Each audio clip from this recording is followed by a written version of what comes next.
Breaking news. Today we are here at the Rough HQ, and there was a break-in last night. Little is known about who broke in and why.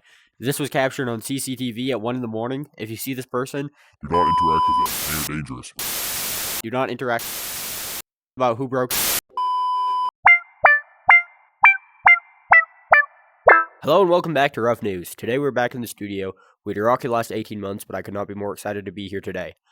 I had to break into our HQ to record this segment last night, but it wasn't really a break-in. They kind of just left the front door unlocked, so I'd call it more of like a walk-in than a break-in. Rough has 3 notable VR news to be looking forward into 2026, so let's get right into it. Thing 3 is obviously a big one. The Steam Frame is expected to bring a new wave of VR development and enthusiasm into the market. If priced right, the Steam Frame will dominate the standalone market as well as the PC VR market. Thing 2 is Doromino VR. Doromino has some extremely ambitious goals for their game, and a recent cryptic message in their Discord is indicating that this is going to be the year that they release the game into the public. Doromino is basically if you added everything that the US used in Operation Absolute Resolve and put it into a VR game.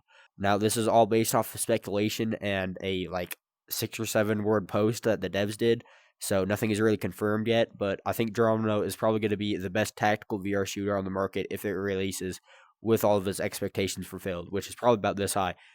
I'm planning on making a full video on Doromino and what it is aiming to achieve, so if you want to see that, make sure to like the video. And now to the news. Hello, I am Renegade here with the news. We are looking for Jonesy's reboot code. I do not know where his reboot code is. He has been missing for a couple of months now. Back to the scheduled programming.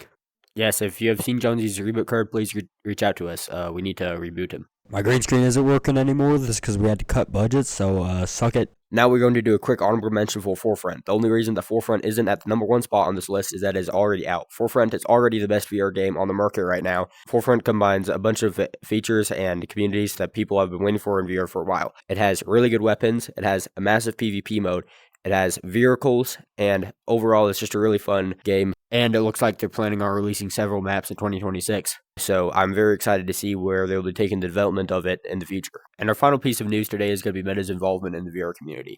I know people love to clown on Meta for how much money Mark Zuckerberg has wasted on Horizons, but it's still good to note that Meta used to be VR. If you wanted standalone VR, you bought a Quest. Meta moving from a headset company to a platform company was a big shift in the market. Meta wants to be the Windows of VR. Now this matters because even though they have different hardware, they have the same ecosystem, and they still have a lot of competition on a bunch of devices. Meta can still significantly shift the VR community in whatever way it wants to. They have a big audience with mainstream developers, and they have the widest selection of headsets for a lot of users. Now, one of the cons with Meta is that they're a very anti-consumer company when compared to Steam. More competition in the VR industry is going to be one of the big things that pushes VR forward in the coming years. Now, the big question is, can Meta see the sinking ship that Horizons is? If they can, VR will scale faster. If not, there will be the same problem with more headsets, and Meta will ultimately lose its large stake in the VR industry. Ruff is looking for people to be extras in videos, and we're also looking for co-hosts for each episode. If you like VR and love having fun and doing silly skits, join our Discord link in the description to join Ruff today.